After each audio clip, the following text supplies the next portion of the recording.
या व्यक्तीचा सहकारी साखर कारखाना बूम तालुक्यामध्ये आहे, बूम परंडाच्या भागामध्ये। त्या साखर कारखान्याच्या उद्घाटनाला पवार साहेब कसे चालले त्यावेळेस नाही झाली का मळमळ, त्यावेळेस नाही लागला जुलाब।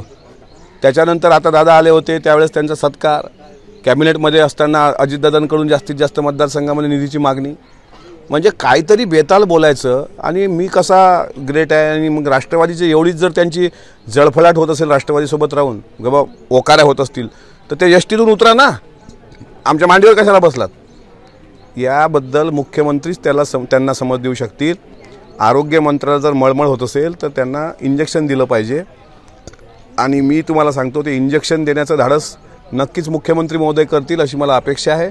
पण महायुतीमध्ये बोलायचं नाही, हा प्रोटोकॉल फक्त राष्ट्रवादीने पाळायचा नाही आहे, हा शिंदे साहेबांच्या शिवसेनेने पाळायचा आहे आणि भारतीय जनता पार्टीने पाळायचा आहे। ते राणीचं पोरगं उठून सुटून तोंडाचा पट्टा चालवतोय।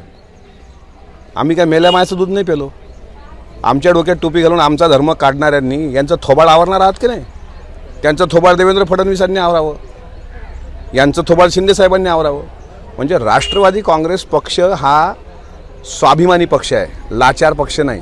त्याच्यामुळे त्यांनी त्यांची वकूफ कुवत ओळखून, आणि विशेष म्हणजे आमच्या पक्षाच्या पक्षश्रेष्ठींना म्हणतोय की मागच्या मीटिंगमध्ये सर्व प्रवक्त्यांना ताकीद दिली गेली होती की महायुतीमध्ये जर कोणी बोललं तर बोलू नये। पण आता जर हे सुसाट सुटले असतील तर ही ताकीद तुम्ही त्यांना देणार आहात की नाही? पहिलं ऑर्गनायझर का लिहितं, विवेक का लिहितं, ऑफ द रेकॉर्ड काय काय गोष्टी येतात, नंतर सदाभाऊ खोत तर डायरेक्ट म्हणतात की आम्हाला अजितदादासोबत जुळून घ्यावं लागतं, ते प्रस्थापित आहेत आणि विस्थापित आहे। अरे तुमची सैनिकी शाळा विस्थापितांची वाटतच नाही, तिथे प्रस्थापितांचीच आहे ना। त्याच्यामुळे अशा प्रकारची वक्तव्य करणारी लोक जर महायुतीमध्ये वितुष्ट निर्माण करत असतील तर राष्ट्रवादी काँग्रेस पक्षसुद्धा स्वाभिमानी पक्ष आहे, आम्हाला याचा विचार करावा लागेल। आता आमचा संयम संपला आहे आणि याचे परिणाम जर यांना आवरलं नाही तर फार गंभीर स्वरूपाचे दिसतील। एकतर पहिल्यांदा महायुतीचं सरकार त्या छत्रपती शिवाजी महाराजांच्या पुतळ्याच्या संदर्भात जी दुर्घटना घडली त्यामुळे अडचणीत आलेलं आहे, हे मान्यच केलं पाहिजे।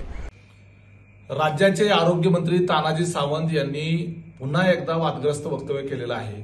राष्ट्रवादी काँग्रेस पार्टीबरोबर बळजबरीनं आम्हाला बसावं लागतं, त्याच्यानंतर बाहेर पडल्यानंतर आम्हाला ओकारी येते, अशा पद्धतीचं वक्तव्य त्यांनी केलं।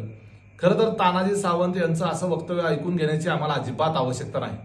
माझी तर व्यक्तिगतरित्या अजितदादांना विनंती राहील की असलं ऐकून घेण्यापेक्षा आपण महायुतीमधून बाहेर पडलेलं चांगलं। आपण काय लाचार आहोत का सत्तेला? आणि हे कोण तानाजी सावंत अशा पद्धतीनं बोलणार आणि काय संबंध आहे त्यांचा बोलायचा? तानाजी सावंत यांनी महायुतीमध्ये राष्ट्रवादीला प्रवेश दिला का?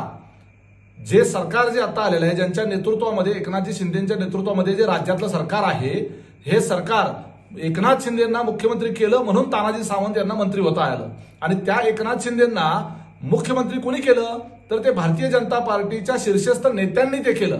आणि त्याच भारतीय जनता पार्टीच्या शीर्षस्थ नेत्यांनी अजितदादांना आणि राष्ट्रवादी काँग्रेस पार्टीला महायुतीच्या सोबत घेतलं। तो निर्णय देशाचे पंतप्रधान नरेंद्र मोदी साहेब असतील, अमित शहा असतील किंवा भारतीय जनता पार्टी असेल, त्यांनी तो घेतलेला निर्णय आहे।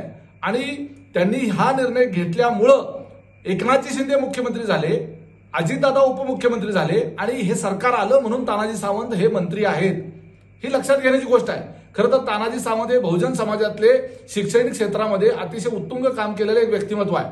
शून्यातून मोठं विश्व निर्माण केलेला व्यक्ती म्हणून आम्हाला सुद्धा त्यांचा अभिमान वाटायचा, परंतु त्यांची ही अशी वक्तव्य ऐकल्यानंतर आम्हाला सुद्धा त्यांची लाज वाटते। ही काय बोलण्याची भाषा झाली? या पद्धतीनं जर तानाजी सावंत किंवा अजून कुणीही बोलणार असेल तर राष्ट्रवादी काँग्रेस पार्टी ऐकून घ्यायला मोकळी नाही। माझी त्यामुळं माझ्या पक्षातल्या वरिष्ठ नेत्यांना विनंती आहे की आपण स्वाभिमानी आहोत, आपण काय कोणाच्या घरचं खात नाही आहोत। आणि त्यामुळं अशा पद्धतीनं ओकारीची भाषा करणाऱ्या तानाजी सावंतला एक तर बाहेर काढा, नाहीतर आम्ही तर बाहेर पडतो।